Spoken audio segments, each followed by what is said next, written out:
বন্ধু মানে ফাঁকা মাঠে একটুখানি হাওয়া। বন্ধু মানে এই জীবনে অনেকখানি পাওয়া।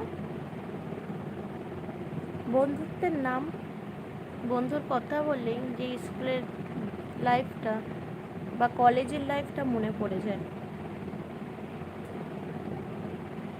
কি সুন্দর না সময়টা ছিল, যখন আমরা স্কুলে পড়তাম, কোচিংয়ে যেতাম, বাবা মা বলতো পড়তে বস।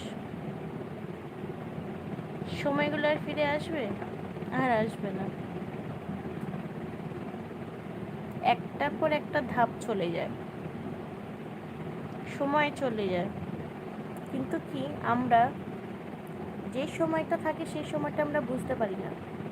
সময়টা যখন চলে যায় তখন গিয়ে আমরা বুঝতে পারি, তখন আফসোস করি যে কাশ সময়টা যদি আবার ফিরে পেতাম। মনে হয় এরকম?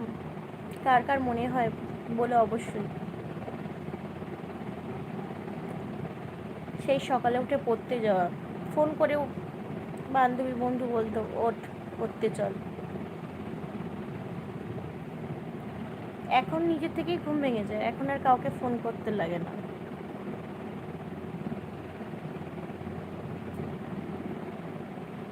স্কুলের সময় ফোন করবি, ছুটি হয়ে গেলে একসাথে বাড়ি আসা, পড়তে যাওয়া একসাথে, ঘুরতে যাওয়া, ঘুরতে যাওয়ার প্ল্যানিং, বাবা মার কাছে পারমিশন নেওয়া, সেই সময়গুলো আর ফিরবে না।